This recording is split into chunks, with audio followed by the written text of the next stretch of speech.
वर्षमै आसाम प्रान्तमा त उहाँ टपमै हुनुहुन्छ। धेरै वृक्षको सेवा गर्नुहुन्छ। मैले पनि एउटा अवसर प्राप्त गरेको थिएँ पहिले 2-3 वर्ष अगाडि। आज उहाँले रुद्राक्षका बिरुवाहरू लिएर आउनुभएछ। वृक्ष भनेको यस्तो वस्तु हो, वृक्ष बिना हामी बाँच्न सक्दैनौँ। वृक्षले नै हामीलाई सास दिन्छ, वृक्षले नै हामीलाई वातावरणले शुद्धता गर्छ। शास्त्रमा पनि वृक्षको धेरै महत्त्व वर्णन आउँदछ। वृक्ष लता गुल्म औषधि नाम उद्धवजीले भगवानजीलाई भन्नुभएको छ, हे भगवान अब मेरो दुबारा जन्म दिनुभयो भने वृन्दावनभित्रै दिनुहोस्।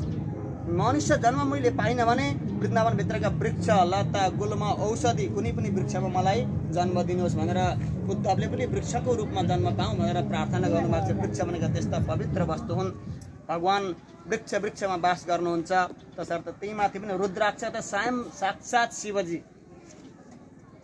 शिवजीको एउटा अंश हुन्। रुद्राक्ष भनेका आँसुबाट प्रकट भएका साक्षात् रुद्राक्ष परम पावन वृक्ष हुन्। यी यस्ता पावन वृक्ष आज हाम्रा भवानी शङ्कर लामिछानेको हातबाट भागवतको माध्यमबाट आज अवसर प्राप्त भएर हामी वृक्षारोपण गरिरहेका छौँ।